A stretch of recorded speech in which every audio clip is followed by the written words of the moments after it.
দেখুন বন্ধুরা, একটা বড় মাছ বেঁধেছে এই ঘাসের পর রাইস, মাটি ভরে গেলে দেখা যাবে না।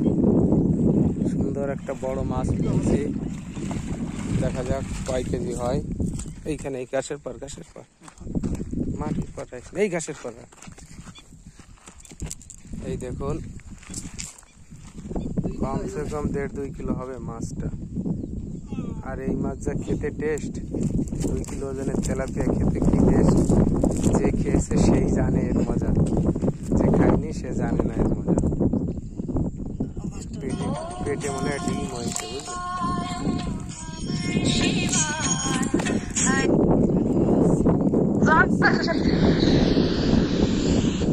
ওই দেখো কি বাঁধে গেছে।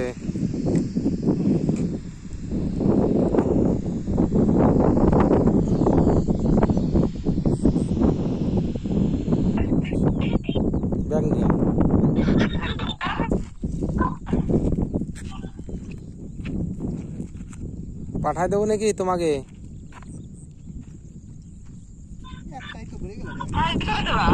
হ্যাঁ,